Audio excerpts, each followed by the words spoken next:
शेतकऱ्यांना हक्काचा भाव व कर्जमाफी न दिल्यास नागपूर येथे भव्य आंदोलन। बच्चूभाऊ कडूंचा कामारी येथील हक्क यात्रेतून सरकारला इशारा। प्रहार संघटनेची हक्क यात्रा आज दिनांक 15 सप्टेंबर रोजी कामारी येथे दाखल झाले। बच्चू कडू यांच्या स्वागतासाठी उसळलेल्या जनसागरानं घोषणाबाजी करून उत्स्फूर्त प्रतिसाद दिला। पारंपरिक पद्धतीने सजवलेल्या बैलगाडीतून त्यांची मिरवणूक काढण्यात आली।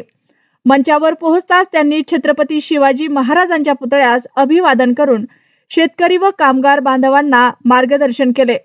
सभेत बोलताना बच्चू कडू म्हणाले, जोपर्यंत शेतकरी एकजूट होत नाहीत तोपर्यंत सरकार झुकणार नाही। शासनाने शेतकऱ्याच्या मालाला हक्काचा भाव व कर्जमाफीबाबत भूमिका स्पष्ट करावी, अन्यथा नागपूर येथे भव्य आंदोलन उभारले जाईल, असा इशारा हजारो शेतकऱ्यांच्या समर्थनाने दिला। मध्ये सहस्रकुंड जलविद्युत प्रकल्प ज्यावेळी धरणं करायचे होते त्यावेळेस प्रस्तावित होता। त्यानंतर 1956 साली त्याला अधिकृत मान्यता मिळालेली आहे।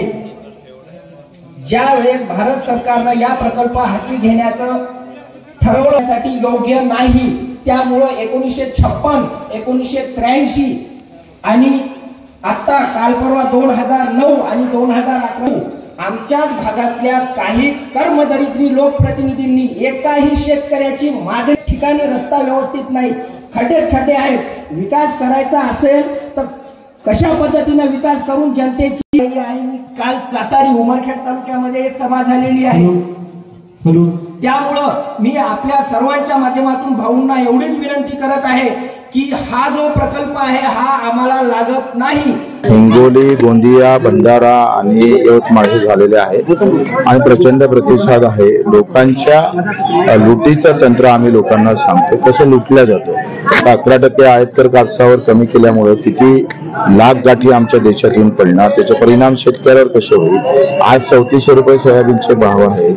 15 दिवसांना सोयाबीन हाती येईल तर 5328 रुपये भावानं किती सोयाबीन खरेदी करणार, किती खरेदी केंद्र तुम्ही उभे करणार आहे, काही ताळमेळ नाही। काल मी पणन सचिवाशी बोललो, तो म्हणे अजून काही त्याचं आमचं आखणीच झाली नाही।